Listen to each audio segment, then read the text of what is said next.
नमस्कार दोस्तों, बहुत बहुत स्वागत है एक बार फिर से आप सभी का आपके अपने इस YouTube चैनल विधिटेरिया में। दोस्तों मैं हूं एडवोकेट मंजीत त्रिपाठी। दोस्तों आज के इस वीडियो में हम आपको बताएंगे कि सरफेसी एक्ट की धारा 14 के अंतर्गत अगर बैंक ने आपके प्रॉपर्टी के फिजिकल पोजीशन के लिए कलेक्टर के पास, डीएम के पास या सीएमएम यानी कि चीफ मेट्रोपॉलिटन मजिस्ट्रेट के पास फाइल लगाई है, तो आप कैसे उसको रोक सकते हैं या उसको रुकवा सकते हैं, किन परिस्थितियों में। दोस्तों ऐसे बहुत सारे केसेस देखे गए हैं कि जहां पर डीएम ने बैंक की उस फाइल को रिजेक्ट कर दिया है और उसके बाद बोरोवर को समय दिया है उसको अपनी बात कहने के लिए। लेकिन इसके लिए भी कुछ टर्म एंड कंडीशंस होते हैं और इसमें विशेष जो परिस्थितियां होती हैं उसी में डीएम आपको सहूलियत देते हैं। तो वो सहूलियत कैसे मिल सकती है, समय रहते अगर आप इन बातों का ध्यान रखते हैं तो दोस्तों यकीन मानिए आपके प्रॉपर्टी पे फिजिकल पोजीशन गलत तरीके से बैंक नहीं ले सकता है। तो आइए हम आपको वन बाय वन बताने की कोशिश करते हैं कि अगर आपने अपने सिक्योर्ड लोन में डिफ़ॉल्ट कर दिया है और बैंक ने सेक्शन 14 यानी धारा 14 के अंतर्गत डीएम के पास, कलेक्टर के पास या सीएमएम के पास, ये तीनों का पावर एक ही होता है, इसमें कोई डिफरेंस नहीं होता है, तो ऐसे लोगों के पास, अधिकारियों के पास आपके फाइल को पहुंचाता है और फिजिकल पोजीशन यानी कि वास्तविक कब्जा यानी ताला लगाने के लिए आदेश मांगता है। तो आप कैसे उस आदेश को रुकवा सकते हैं।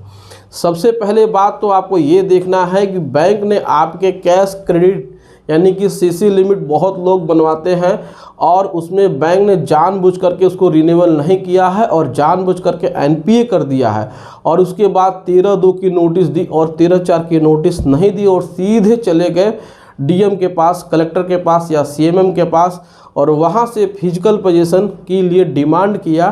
तो आपको जैसे ही पता चलता है कि बैंक आपकी प्रॉपर्टी पर फिजिकल पोजीशन के लिए डीएम, कलेक्टर या सीएमएम के पास गया है, तो आप वहां पर जा करके अपनी आपत्ति यानी ऑब्जेक्शन एप्लीकेशन फाइल करा सकते हैं। अपनी आपत्ति को दर्ज करा सकते हैं कि वहां पे जो भी आपकी समस्या है बता सकते हैं कि सर बैंक ने हमें 13/2 की नोटिस दी और 13/4 की नोटिस नहीं दी और डायरेक्ट वो आपके पास आ गया। साथ ही साथ बैंक ने हमारे साथ धोखाधड़ी की है, उसने हमारे सीसी लिमिट को रिन्यूअल नहीं किया है, हमें सारे डॉक्यूमेंट सबमिट करने के बावजूद भी। तो अगर बैंक की तरफ से इस प्रकार की लापरवाही की जाती है तो आप ऑब्जेक्शन एप्लीकेशन फाइल करा सकते हैं।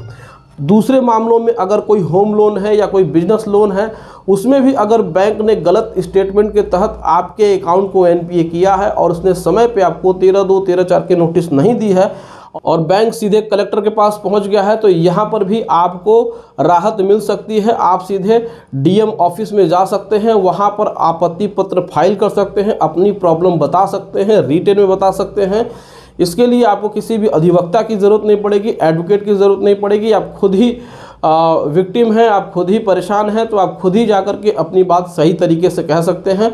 तो यहाँ पर डीएम आपको समय देंगे, आपकी बात को सुनेंगे, उसके बाद बैंक को बुला करके उस फाइल को रिटर्न करा देंगे और फिर उनसे कहेंगे कि आप सरफेसी अधिनियम के अंतर्गत दी गई जो धाराएं हैं 13/2, 13/4, आप उसको सही समय पे बोरोवर को भेजिए और उसके बाद जो सेक्शन 14 में आप आते हैं आप उसके तहत नियमों के अनुसार आइए। तो इस तरीके से आप अपने प्रॉपर्टी के फिजिकल पोजीशन में बचाव कर सकते हैं बैंक की लापरवाही की वजह से। अगर बैंक ने लापरवाही की है, गलत तरीके से एनपीए किया है, गलत तरीके से नोटिस नहीं दिया है, 14 दिन पहले नोटिस नहीं दिया है, तो भी जाकर के आप डीएम के पास अपनी रिक्वेस्ट फाइल कर सकते हैं और वहां से जाकर के आप अपना जो फिजिकल पोजीशन का ऑर्डर है उसको रुकवा सकते हैं। ऐसा होता है दोस्तों, हमेशा नॉलेज नहीं होने की वजह से आपको प्रॉब्लम होती है। देखिए बैंक को ऐसा लगता है कि आपके पास सरफेसी एक्ट की नॉलेज नहीं है, कानून की जानकारी नहीं है, तो वह जिस प्रकार का आपको नोटिस भेजेंगे आप उसको मान लेंगे। तो जब आप इस तरीके के नोटिस को मान लेते हैं और घर बैठ जाते हैं तो ही आपको प्रॉब्लम होती है।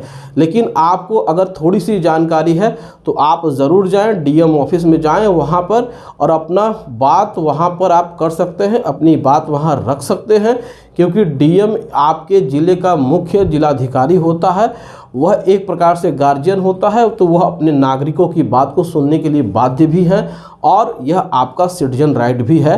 तो आप जा कर के वहाँ पर डीएम से अपनी बात कह सकते हैं, अपनी समस्या को वहाँ पे बतला सकते हैं, लेकिन जो भी आपको बतलाना है वह आपको रिटेन में बतलाना है।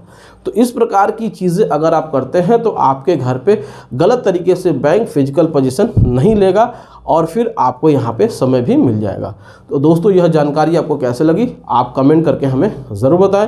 तो दोस्तों यदि आपको भी बैंक ने लीगल नोटिस भेजा है और आपने डिफ़ॉल्ट कर दिया है, आपको समझ में नहीं आ रहा है क्या करें, तो आप स्क्रीन पे दिए हुए व्हाट्सएप नंबर पे संपर्क कर सकते हैं और घर बैठे ही लीगल एडवाइस ले सकते हैं।